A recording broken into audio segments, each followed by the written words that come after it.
ወዳችሁ ምናምን አይሰራም። እሺ የሱን አንድ ዘፈን እዚህ ጋር አንድ ብር ወጣቶች ልጆቻቸውን ከውትድርና ለመከላከል እጃቸው ላይ ያለው መሳሪያ ድንጋይ ብቻ ሲሆን ድንጋይን ይሄ እንግዲህ ከላይ የምትመለከቱት ቪዲዮ የትግራይ ምን አይነት ወንድ ነው የምትፈልጊው ወይ ምን አይነት ባል ነው የምትፈልጊው ሲላት ሚሊዮነር አይ በሚሊዮን ሳይሆን በቢሊዮን ነው ማለት በቅዱስ ላሊበላ ስም ይቅርታ ጠይቃለሁኝ። ሰላም ጤና ይስጥልኝ ውድና የተከበራችሁ ቻናላችን ቤተሰቦች እንዴት ከርማችሁልኛል? እኔ ያለው ክብር ይስፋ ዛሬም እንደተለመደው ሶሻል ሚዲያ ላይ መነጋገሪያና ወቅታዊ የሆኑ ቪዲዮችን ለእናንተ ለውድ ቤተሰቦች ይዤላችሁ መጥቻለሁ። እንደተለመደው እነሱን አብረን እያየን ሐሳብ አስተያየታችንን ሼር እንደራረጋለን። ዛሬ ከምንመለከታቸው ቪዲዮዎች መካከል አንደኛው ትግራይ ክልልን የተመለከተ ነው። ትግራይ ክልል ላይ በአሁኑ ሰዓት ወጣቶች እየታፈሱ ይገኛል እና ከዛ ጋር በተገናኘ ብዙ ቪዲዮዎች እየወጡ ይገኛሉ። በተለይ ደግሞ እናቶች ልጆቻቸውን እንዳይታፈሱ ወይ ደግሞ ልጆቻቸው እንዳይሄዱ በሚያደርጉበት ግርግር ወቅት የተቀረጹ በጣም የሚያሳዝን ልብ የሚነኩ ቪዲዮዎች አሉ። እነሱን አብረን የምንመለከት ይሆናል።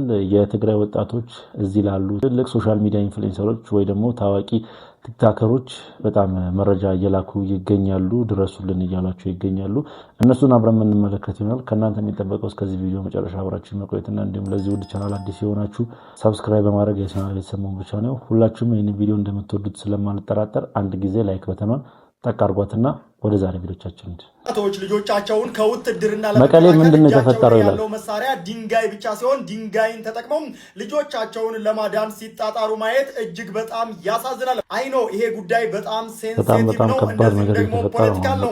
ፖለቲካው የሆነበት ምክንያት ደግሞ ብዙ ገፊ ምክንያቶችም ለዚህ ነገር ሊሆኑ ይችላሉ። በሀገራችን እንደዚህ አይነት ነገር ማየትም እጅግ በጣም የሚያሳዝን ነው።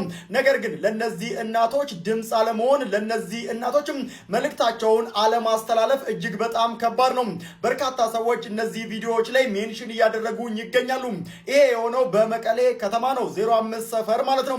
እንደምትመለከቱት እናቶች ልጆቻቸውን ከውትድርና ለማስቀረት ማለት ነው ያላቸው አቅም ድንጋይ ነው። ድንጋዩንም እየተጠቀሙ ይገኛሉ። ዛሬ እንደዚህ አይነት ቪዲዮዎች በሰፊው እየተሰራጩ ይገኛሉ።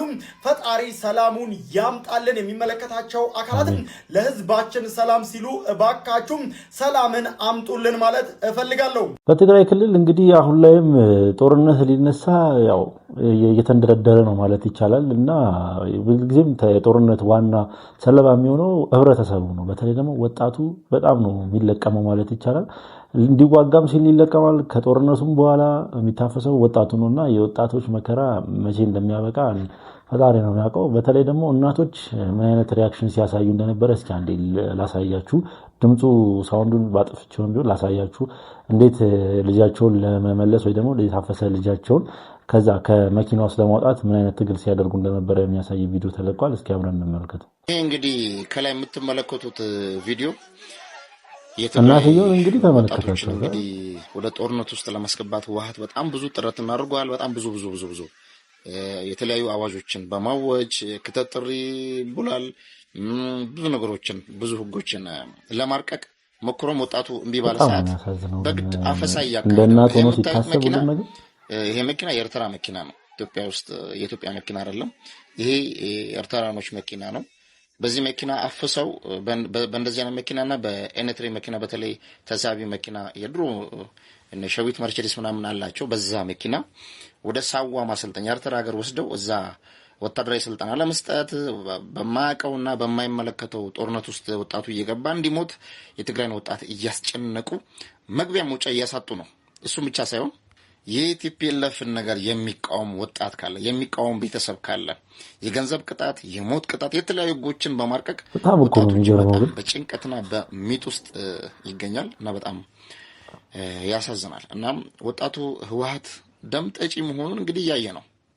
ሌላው ከመናገሩ ራስህ እያየ ነው። እንግዲህ ራስክን ለማስመለጥ በጣም ጥረት ማድረግ አለብህ።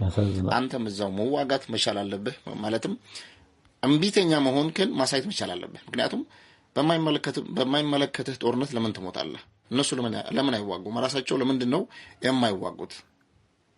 ህዝቡ እኮ ጦርነቱ ይሄ ጦርነት ህዝብን የሚመለከት ጦርነት ቢሆን ህዝቡ ይወጣ ነበር። ግን ይሄ ጦርነት ህዝብን የማይመለከት እንደሆነ ህዝቡ በተደጋጋሚ አይቷል። ልጆቹን ገብሯል።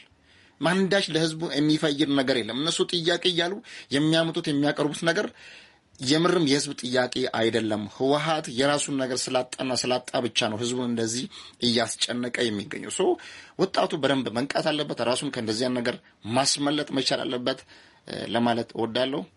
ሰላም ለኢትዮጵያ። ከብዙዎች ዘንድ እየተባለ የሚገኘው እንግዲህ ከዚህ ቀደም በነበረው ጦርነትም በጣም ተጎጂ የነበረው የጦርነቱ ዋናው አካል የሆነው ጦርነቱን ያነሳው ሰው ሳይሆን ህብረተሰቡ ነው የተጎዳው። ትግራይ ክልል በጣም ብዙ ህዝብ ነበር ያለቀው። እናቶች እንዴት ተጎሳቅለው በጣም ረሃብ ራሱ ተከስቶ ነበር ቅርብ ጊዜ ውስጥ ማለት ነውና ጦርነት የሚጎዳው ህብረተሰቡን ነው እንጂ ህብረተሰቡን የሚጠቅም ጦርነት እኔ በታሪክም ሆነ በህይወትም ሰምቼ አላውቅም። እና ብቻ ጦርነት ለሀገራችን አስፈላጊ ካልሆኑ ነገሮች ውስጥ መካከል አንደኛው ነው ብዬ ነው የማስበው። በተለይ ደግሞ በአሁኑ ሰዓት ላይ ከከተማ ትንሽ ወጣ ካልን አሳሳቢ ደረጃ ላይ ደርሷል የኛ ሀገር የጸጥታ ሁኔታ ማለት ነው። ወደ ትግራይ ክልል ምናምን እንደውም ሰሞኑን ትንሽ ይሻል ነበር፣ አሁን ትንሽ ተመልሶ እንደዚህ ሆነ እንጂ ማለት ነውና ይህንን ነገር እዛ ያሉ ወጣቶች ናቸው ለትልልቅ ቲክቶከሮች ኢንቦክሳቸው ላይ ድረሱልን እያሉ እየላኩላቸው የነበረው ማለት ነውና አሁን ላይ ይፋ ወጣና ቪዲዮዎች እንደዚህ እየተሰራጩ መጡና ብዙ ወጣቶች በአሁኑ ሰዓት ላይ ድምጽ ሆኑን እያሉ ወይ ደግሞ አድኑን እያሉ መልእክታቸውን እያጋሩ ይገኛሉ። ወጣቷ በትግራይ ክልል ያለውን ሁኔታ በሚዲያ ወጥታ በድፍረት ተናገረች። በዚህ ሰዓት የወጣቷ ንግግር ማህበራዊ ሚዲያውን ተቆጣጥሮታል። በትግራይ ክልል ዋና ከተማ መቀሌ የምትገኝ አንዲት ወጣት በማህበራዊ ሚዲያ ባሰራጨችው አዲስ ቪዲዮ መልእክት በክልሉ ውስጥ አስደንጋጭ የሆነ የግዳጅ ወታደራዊ ምልመላ እየተካሄደ መሆኑን አረጋግጣለች። ወጣቷ በቪዲዮው ላይ እንዳብራራችው ሕፃናትን ጨምሮ በርካታ የክልሉ ነዋሪዎች ከቤተ ክርስቲያን ከመንገድና ከሆቴሎች እየታፈሱ ወደ ጦርነት ማሰልጠኛዎች እየተወሰዱ ነው ስትል ተደምጣለች። የወጣቷ ትችትና ተቃውሞ ጦርነቱ አሸናፊ የሌለው መሆኑን በመጥቀስ የባለስልጣናት ልጆች በውጭ ሀገር እየኖሩ የደሃ ልጅ ለጦርነት መማገዱን አውግዛለች። መሞት ካለብኝ እዚሁ ግደሉኝ እንጂ ወደ ጦርነት አልሄድም ስትልም ምሬቷን ገልጻለች። ብዙ ጊዜ የባለስልጣን ልጆች ወይ ደግሞ ይህንን ነገር የሚቀሰቅሱ ሰዎች ልጆቻቸው እንግዲህ ምን አይነት ኑሮ እየኖሩ እንደሆነ ሁላችንም መገመት አይከብደንም። የተደላደለ ኑሮ ነው የሚኖሩት። ሲቀጥል ደግሞ እዚህ ሀገር ላይ አይኖሩም ጭራሽ ማለት ነው። ምን አይነት ነገር ውስጥ እየገቡ እንደሆነ ስለሚያውቅ እዚህ ሀገር ላይ አያቆዩአቸውም ልጆቻቸውን ማለት ነውና እንደዚህ አይነት ነገር እንዴት ነው ሰው ማያስተውለው? አሁን ለምሳሌ ከዚህ ቀደም በነበረው ጦርነት ያው የትግራይ ክልል ከኢትዮጵያ መንግስት ጋር በጣም ትልቅ ጦርነት ውስጥ ገብቶ ነበርና ከዛ ጋር በተያያዘ ብዙ የትግራይ ተወላጆች ከህዝቡ ጎን ነን እያሉ ወይ ደግሞ ከትግራይ መንግስት ጎን ነን እያሉ ቪዲዮ ሲያጋሩ ነበር። በተለይ ደግሞ ውጪ የሚገኙ የትግራይ ተወላጆች ቲክቶክ የሚጠቀሙ ማለት ነውና አሁን ላይ ምንድነው የምትሉት? ወይ ደግሞ አሁን ላይ ምንድነው የሚሰማችሁ? አሁን ላይ እንደዚህ አይነት ነገር ሲፈጠር ያኔ ስንትና ስንት ህዝብ ስላለቀ ያኔ ስንትና ስንት ህዝብ አልቆባችሁ አሁን ላይ ምን አይነት ነገር ነው የሚሰማችሁ? ያኔ እንደዛ ወጣችሁ ስታወሩ ወይ ደግሞ ስታበረታቱ የነበረው ማለት ነውና ጦርነት ለማንም ነው የማይበጀው፣ ሰላም ነው የሚሻለው እና ፈጣሪ ሀገራችንን ሰላም ያርግልን። ሌላ ምንም አይባልም። አካሄዱ በጣም ነው የሚያስፈራው። በቅዱስ ላሊበላ ስም ይቅርታ ጠይቃለሁኝ፣ አጥፍቻለሁ። ሰላም እንዴት ናችሁ ቤተሰቦች? ሰሞኑን እንግዲህ የተሰዋወረ ቪዲዮ አይታችሁታል። እኔ የጎሳዬን ዘፈን ቪዲዮ ክሊፕ ለመስራት ነው ሙከራ ያደረግኩት እንደ አንድ ቲክቶከር። እሱ ግን ትክክል እንዳልሆነና ዘፈኑን ተወግዞ እንደነበረ ለመረዳት ጊዜ ፈጅቶብኝ እስከዛሬ ድረስ ቪዲዮውን አላጠፋውም ነበረ። ለሱ ደግሞ በጣም በጣም በጣም በጣም አድርጌ ይቅርታ መጠየቅ እፈልጋለሁኝ። ትክክል አልሰራሁም። ባህሉን ወጉን የጠበቀ ቪዲዮ አልሰራሁኝም። እሱ የኔ ትልቅ ስህተት ነው። ከወንድም ከእህቶቼ ጋር በመነጋገር ይህንን ነገር ስተትቻለሁኝ እና በጣም በጣም በጣም በጣም አድርጌ ይቅርታ መጠየቅ እፈልጋለሁ። በጣም ይቅርታ አድርጉልኝ። እነዚህ ሰዎች ከቅዱስ ላሊበላ ጋር ምንም አይነት ነገር እንደማያገናኛቸው ተረድቻለሁ ማለት ነው። ቅዱስ ላሊበላ ላይ ሪፕሬዘንት ያደረግኩትን ነገር እዛው በመገኘት ለማስተካከል የእናንተን ፍቃድ ብቻ ነው የምፈልገው።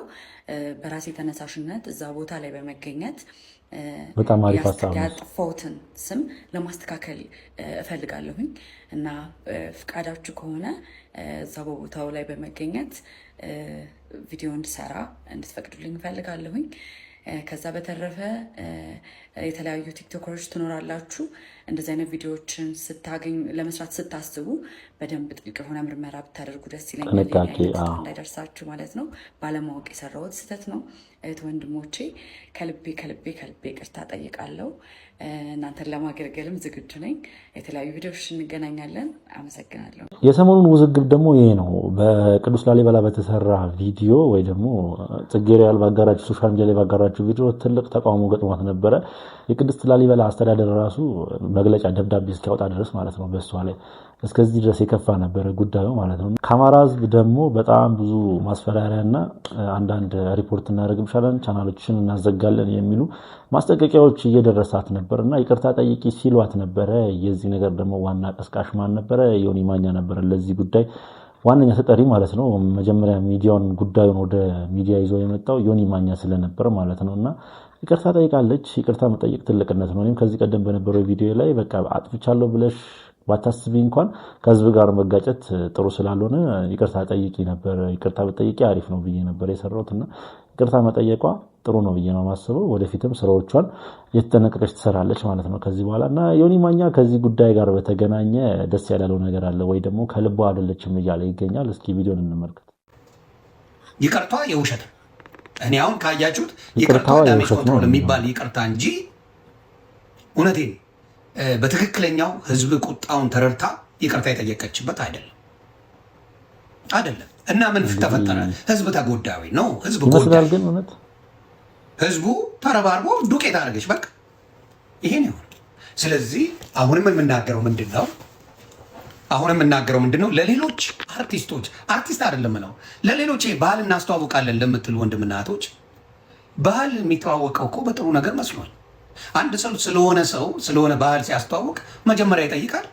ከዛ በኋላ ምን ያደርጋል? ጥሩ ባህል አድርጎ ዮኒ ከተናገረው ንግግር አሁን አንድ የተመቸኝ ንግግር አለ። ምንድነው ብዙ ጊዜ መጥፎ ባህል ማስተዋወቅ ጥሩ አይመስለኝም። ምንድነው ከሳሳት ቋረሙኛ ጥሩ ባህል መተዋወቅ አለበት ብዬ ነው ማስበው። ግን ዮኒ ማኛ ግን ምን አይነት ሰው እንደሆነ ፈጣሪ ይለት ብቻ አንድ ነገር ከያዘ አይለቅም። በተለይ ደግሞ ራሱን ሶሻል ሚዲያ ላይ በተለይ ደግሞ ቲክቶክ መንደር ላይ በጣም ተጽዕኖ ፈጣሪ ነኝ ብሎ ነው ያስበው። ፈራለሁ ብሎ ነው ያስበው። ራሱን እንዴት እንደሚያይ ብቻ ጽጌረዳ ከህዝቡ ጋር ተመልሳ ብትታረቅ ደስ ይለኛል። ያው ብዙ ነገር መስራት የምትችል ወጣት ስለሆነች ማለት ነው። ጳጳሱ ሩፋኤል በቁጥጥር ስር ዋለ። እጅግ በጣም ያስገርማል። ከመጨረሻው ድረስ ተከታተሉ። ለጆሮ ጭው የሚያደርግ ነገሮች ይዤ መጥቻለሁ። የመጀመሪያው ቅዱስ ሲኖዶስ ካስተላለፈው መልእክት አንዱ ምንድነው የቀኑና የዶግማ ጥሰት ማለት መቅደስ ውስጥ ነው የምላችሁ እንግዲህ ስጋው ደሙን እስከ ማሳየት ድረስ አህዛቡንም የሚያምነውን የማያምነውን ቦዲጋርዳቸው ሁሉ ሳይቀር ይዘው ይገቡ ነበር። ስጋው ደሙን ሁሉ እስከ ማሳየት ድረስ ደርሰው ነበር። ይህ ብቻ ሳይሆን የሚያስተምሯቸው ትምህርቶች ቤተክርስቲያን ለዛ የሌላቸው ጣዕም የሌላቸው ከቤተክርስቲያናችን ሕግ የወጡ ያፈነገጡ ስለሆነ ቅዱስ ሲኖዶስ በሊቃውንት ጉባኤ እምነታቸው ሁሉ እንዲጣራ ተወስኗል ማለት ነው። ሁለተኛው የቤተክርስቲያን ሀብት ምዝበራ ደግሞ ማለት በአቡነ አብርሃም በአቡነ ጴጥሮስ ስም ሁሉ ማህተብ ነበራቸው። ልክ አቡነ አብርሃምና አቡነ ጴጥሮስ እንደፈቀዱ ማህተብ እንደመቱ አድርገው ከተለያዩ ሀገረ ስብከቶች እንግዲህ ንብረቶችን ይሰበስቡ ነበረ። እንዲሁም የሚያስተዳድሩትን ሀገረ ስብከት 5 መኪና ሸጠዋል። ይህ ብቻ አይደለም፣ የወርቅ ታቦቱንም እንግዲህ በመስበር ሸጠዋል ማለት ነው። ወርቅ ታቦቱን ያሁንም ቢሆን የሚያስተዳድሩትን እንግዲህ አቡነ ሳዊሮስና አቡነ ዲዮስቆሮስን ማህተብ ሁሉ አላቸው።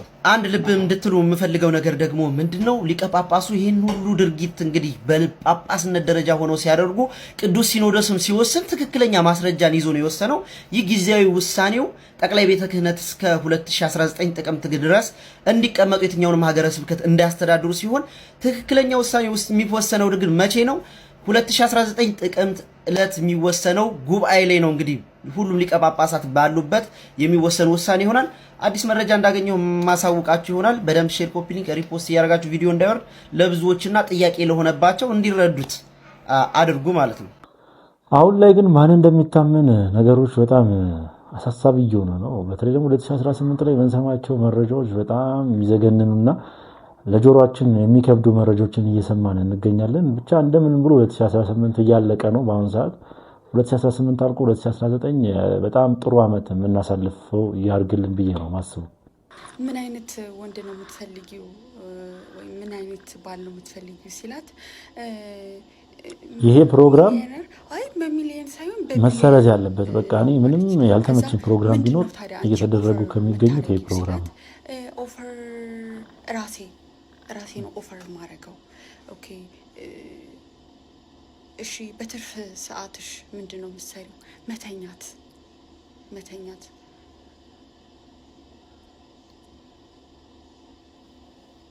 ትውልድ እየመጣ እንደሆነ የሚቆጣ ቤተሰብ አልነበረም። ትናንትና ስታርጉ ልጅ እያላችሁ የሚቆነጥጥ ቤተሰብ አልነበረም።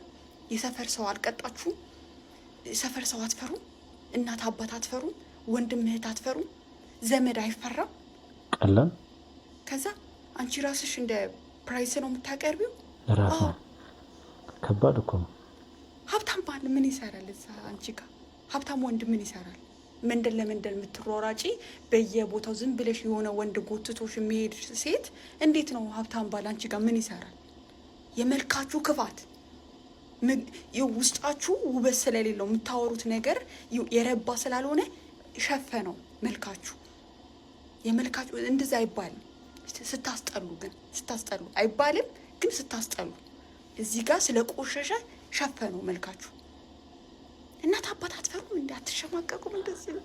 እኔ የገረመኝ ነገር እሱ ነው። ምንም በቃ ሼምለስ ሂጂ ስሪ፣ ተለወጪ። ሰው ከትንሽ ነው የሚጀምረው። መንገድ ላይ የሆነ ነገር እየቸረቸራችሁ ምናምን እየጸለያችሁ ራሳችሁን ቀይሩ። ለትውልድ የምታስተላልፉት ነገር አይጠቅም። በጣም ያስጠላል። ከቻላችሁ እንከፍላችኋለን። ዝጉ፣ ተይቱ፣ ሌላ ነገር ጀምሩ። ለትውልድ የሚጠቅም ትውልድ የሚያንጽ ነገር ፖስት አድርጉ።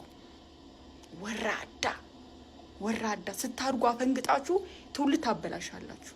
አልተቀጣችሁም? ትላንትና ልጅ እያላችሁ አልተቀጣችሁ? ስታድጉ አፈንግጣችሁ ወጣችሁ ነው አሁን ለቤተሰብ አንታዘዝም የምትሉ ውድጋጥ ወራዳ። ሂጂ ውጪ። ይህ ቪዲዮ ሰሞኑን ሶሻል ሚዲያ ላይ እየተንቀሳቀሰ ነበረ። ብቻ እስኪ አንድ ጊዜ ቪዲዮን ልጋብዛችሁና እናንተ ትፈርዳላችሁ። እንደዚህ አይነት ቲቪ ሾው ለእኛ ሀገር ያስፈልጋል አያስፈልግም የሚለውን ለእናንተ ተዋለሁ። እስኪ ቪዲዮን መጀመሪያ እንመልከተው። ሚሊዮነር የሆነ ሰው አትሊስት ሚሊዮነር ወይ ደግሞ ቢሊዮነር የሆነ ሰው አንቺ በዛ ሪሌሽን ላይ ምሮ ኦፈር የምታደርጊው ራሴን እንደ ፕራይዝ ነው ያቀረብሽው ማለት ነው። ያ በድፍረት አይ ኮል ዲስ ኢንታይትልመንት ይባላል። ራስን ስፔሻል ነኝ ብሎ አስቦ ከሰው ብዙ መጠበቅ፣ የራስን ኃላፊነት ግን አለመወጣት። ታማኝ ባል፣ ጨዋ ባል፣ ቤቱን የሚያከብር ሚስቱን የሚወድ ፕሮቫይድ የሚያደርግ ሀብታም ምናምን ይባላል። ኦኬ አንቺ ሲባል ምንም እኔ ለራሴ በቂ ነኝ ለቤት እኔ ካለው ምን ይፈልጋል አይነት። በተለይ እንደ ክርስቲያን ሴቶች እንደዚህ ሲሉ ማየት በጣም ነው የሚያማው። ምክንያቱም ኮምፕሊትሊ ከመጽሐፍ ቅዱስ የሚቃረን ሀሳብ ነው። ምሳሌ 31 ላይ ያቺ ልባም ሴት በጣም ታታሪ ናት፣ ደግ ናት። አይደለም ለልጆቿና ለባሏ ለሰራተኞቿ ራሱ በጣም ሩሩ የምትለፋ ጠዋት ተነስታ ብዙ ነገር የምታረግ ለባሏ መመኪያ። በሸንጎ መካከል ራሱ በሷ ምክንያት አርፏል። ቤቷ ሙሉ ነው። የሥራ ሰው ናት። መሬት ስታይ ትገዛለች። ዘመኗን ሙሉ ለባሏ መልካም ታረጋለች ይላል። አያችሁ እቺ ሴት ስትጠየቅ ዋዲዮ ቴብል ስትባል ታማኝነት አለኝ፣ ፍቅር እሰጣለሁ፣ እንከባከባለሁ፣ እሰራለሁ፣ ለባሌ ጥሩ ነገር የሚገባኝን እንደ ሴት አረጋለሁ ብላ መናገር ትችላለች። ለዛም ነው ዋጋዋ ከቀይ እንቁ እጅግ የከበረ ነው የተባለችው እንጂ what do you bring to the table ስትባል myself አትልም ወይም I am the table አትልም። አያችሁ ዓለም ሁሌ የምታስተምረው against the scripture ከእግዚአብሔር ቃል ሁሌ የሚጻረርን ነገር ነው ጥሩ አድርጋ ለኛ ያሰበች መስላ ኢንፋክት ከተፈጥሯችን against እንድንሄድ በተቃራኒ እንድንቆም ከእግዚአብሔር ሐሳብ ጋር እንድንተላለፍ የሚያደርግ ነገር የምሰብከን። አረ የሆነ ነገር ሲነገር ፊልተር እያደረግን ነጮቹ የተናገሩት ነገር ሁሉ ቅዱስ የነኩት ሁሉ ውብ ነው ማለት አይደለም። ብቻ ይህ ቪዲዮ ሰሞኑን ሶሻል ሚዲያ ላይ ሲዘዋወር ነበረ። ምንድነው እሱም አንድ ቲቪ ሾው አለ። ያው ውጪዎች ላይ ነው ብዙ ጊዜ ይሄ ነገር የተለመደው። አሜሪካኖች ነው የኛውን ቪዲዮ ብዙ ጊዜ የሚሰሩት ማለት ነው። እንደዚህ አይነት ቲቪ ሾዎች ላይ ብዙ ጊዜ የሚታወቁት እና ሰሞኑን ወደኛ ሀገር መጥቷልና ሁሉም ነገር መምጣት አለበት ብሎ ነው የሚያስቡት። እኛ ሀገር ያሉ ደግሞ አንዳንድ ኮንተንት ክሬተሮች ማለት ነው ሁሉንም ነገር ወደኛ ሀገር አምጥተው ማሳየት ይፈልጋሉ። በእርግጥ ተሳክቶላቸዋል። እነሱ በጣም እይታ እያገኙ ነው፣ አቴንሽንም አግኝተዋል ብዬ ነው የማስበው። ግን ትውልድ መራዥ ከሚባሉ ፕሮግራሞች መካከል አንደኛው ይሄ ነው። እኛ ሀገር ላይ አስፈላጊ ካልሆኑ ፕሮግራሞች መካከል አንደኛው ይሄ ነው ብዬ ነው የማስበው። ሲቀጥል ደግሞ እዚህ ላይ የሚቀርቡ ሰዎች እኔ እምነት እንዳላቸው ራሱ ይጠራጠራሉ አንዳንዴ። ምክንያቱም ምንድነው በጣም ከኢቲክስ የወጣ ንግግር ነው የሚናገሩት። እምነታችን ላይ የማይፈቀድ ነገሮችን ነው እዚህ እንትን ላይ የሚዘወተረው እዚህ ፕሮግራም ላይ ማለት ነውና እኔ ከተረዳሁት ነገር አንዱ ይህ ፕሮግራም እኛ ሀገር ላይ እንደማይሰራ ሁሉም ነገር መኮረጅ እንደሌለበት ሁሉም ነገር እኛ ሀገር መምጣት እንደሌለበት ነው። እነሱ ሀገር ወይ ደግሞ አሜሪካኖች ነጮቹ ብዙዎቹ የሰይጣን አምላኪ ናቸውና እነሱ የሚያደርጉትን ነገር እኛ ሀገር ላይ መጥቶ መከወን ማለት አስፈላጊ አይደለም ብዬ ነው ማስበው እና ይህ ፕሮግራም ከነጭራሹ ተቀባይነት የለውም ብዬ ነው ማስበው። እናንተ እስኪ በዚህ ቪዲዮ ምን አይነት ሐሳብ አስተላልፋችሁ ሐሳባችሁን ኮሜንት ሴክሽን ላይ አስቀምጡልኝ። ምን ራሱ እየተሰራባቸው ነው እንግዲህ አትሊስት ሚሊዮነር የሆነ ሰው ሚሊዮነር ወይ ደግሞ ቢሊዮነር የሆነ እንዴ አንዴ ቀጥራት አይደል እንዴ ምሳ ቀርቦ ቆይ አይደል ለራብ ላይ ገባ። አንቺ በዛ ሪሌሽ ላይ ምር ኦፈር የምታደርጊው ራሴን ማፈሩ ከኛ ነው ራሴን ወደል ጌጃ። ስለዚህ አንቺ ራስሽን እንደ ፕራይዝ ነው ያቀረብሽው ማለት ነው። ያ በስመአብ ወልዶ መንፈስ ቅዱስ አንቺ ራስሽን እንደ ፕራይዝ ነው ያቀረብሽው ማለት ነው። ያ ጭንቅላት ሪባን ስንሰራና ጭንቅላቷ ላይ ምን ሆነች? ሆነች ሸነኝ ልጆች ወጡኝ ሸነሺ እኛማ ወቅንሽ። እንግዲህ ማፈር የሚባል ነገር ቀረ ማለት ነው። እንዲያየ ነው እንዴ ምንድነው? እኛ ቆይ የትኛው ጄኔሬሽን ላይ ነው ያለነው? አሁን እቺ ልጅ ከኔ ብታንስ እንኳን በ3 አመት በጣም ሄደች ከተባለ በ4 አመት ብታንስ ነው ከኔ ማለት ነው። ግን እንደዚህ አይነት ማፈር ምናምን የሚባል ነገር ቀረ ማለት ነው።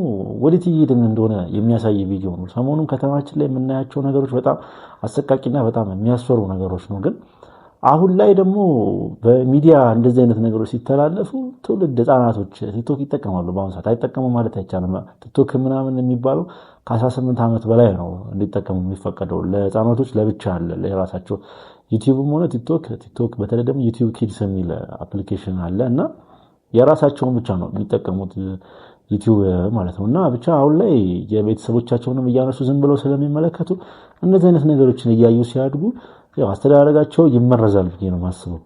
ፋዙዲ ቡና ሲጠጣ ይላል።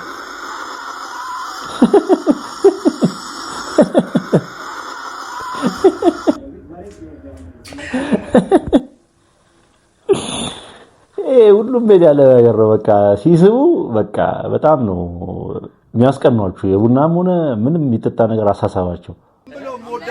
አብዱኪያድ ጉድ አደረገኝ አዶናይ ዘፈን የሱን አንድ ዘፈን እዚህ ጋር አንድ ብር የሆነች አስፈል አዶናይ ተማመነባ። እሺ ምረጥልኝ ዘፈን እንደታመጣ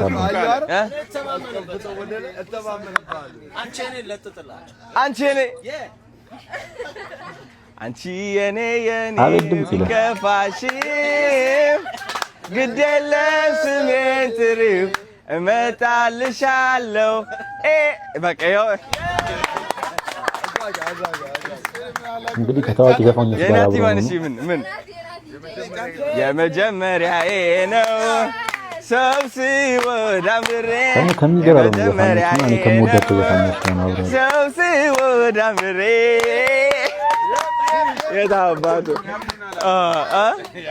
አሜም ጥያቄ ያስፈልግ የታወቀው እሺ ምረጥልኝ እሺ ዘፈን አንተ ምረጥልኝ ራስ አብዲ አሎኔ እንደነ ከሌ እንደ ራሴ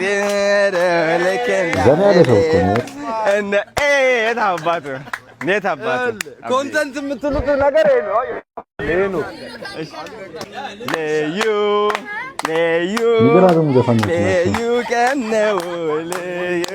Hey man, your song is generational. You're Michael Jackson type of song. Wow. ስማ አሁን እኔ ዘፈናችሁ ባላቀው ግን ምን ሆነ ነበር? አሁን እኔ ጋሼ ብለህ ጥራኝ። እሺ ልደቱ ነው ዛሬ። አዎ እንዴ ላስት ዊክ አልነበረ? ላይ ወጣ ላስት ዊክ ቴክስት አድርገልኛል እኮ ግን አብረን እንደምናዘጋጀው ነበር ያሰብኩት እኔ። ከውጧለን ብዬ ቤት ያስኩኝ እኔ። አብዱኪያድ እንግዲህ 50 ዓመቱን ይዟል ማለት ነው። እንግዲህ ጊዜው እንዴት እንደሚነጉድ ነው የሚያሳየው።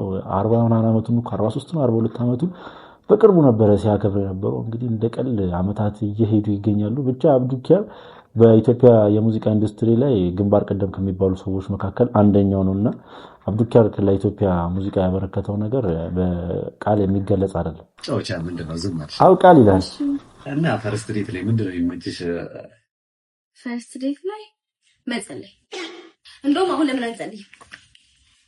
ፈጣሪያችን ሆይ ጨፍራ፣ ፈጣሪያችን ሆይ ቀናችንን ባርከው።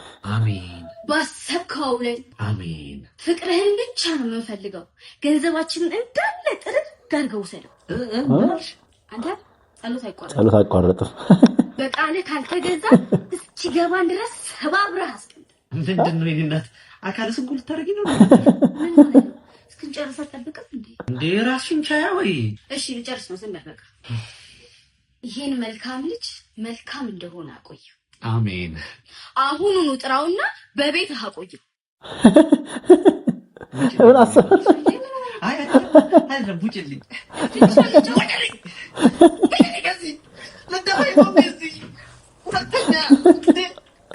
እንዴ ምን ሆናል? ጸሎት እኮ አሪፍ ነገር ነው፣ ግን ልጅቷ አጥፍቶ ጠፊ ሆነችብን። ላጠፋህ ነው።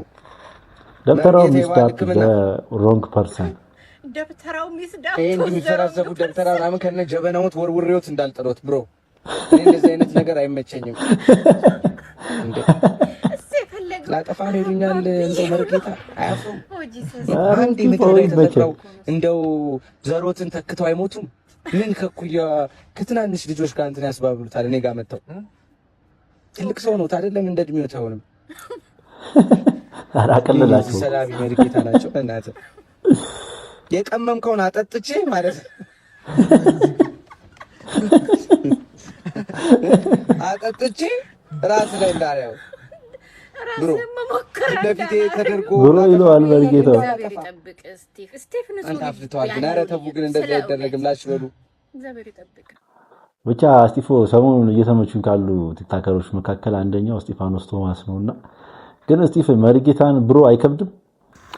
እኔ ያው በቃ ሹገር ማጫወት ያለው ዘርፎ አላስተረፏቸውም ማለት ባሪ ሚሊዮነር ወር ቢሊዮነር መሆን አለበት። ካልሆነ እኔ አላገባም። ለዚህ የምታቀርበው ኦፈር ምንድነው እንዴ? ምን ከመልኬን ነው ማቀርብ። ካልሆነ ምን አቀርባለሁ እንዴ? ይሄን መሰለ መልኬን ነው ማቀርብ። 2000 years later ማዘር አግቡ ሲባሉ እምቢ ብሎ ጊዜ ዝም በል እባክህ። እኔ ቢሊዮነር ካልሆነ እኔ አላገባም። ቢሊዮነር ካልሆነ ንቅንቅ አልልም እኔ። አሁን ለማንኛውም ጠዋት በጊዜና ፀሐይ ታሞቀኛለህ። ዳይፐሩ ተቀየረ። እየቀሰቀሰኝ ነው። ብቻ እንደዚህ አይነት ሴቶች መጨረሻቸው ከዚህ እንደማያልፍ ይመስለኛል ነገሮች ወይ ደግሞ ሁኔታዎች የሚያሳዩት ማለት ነው።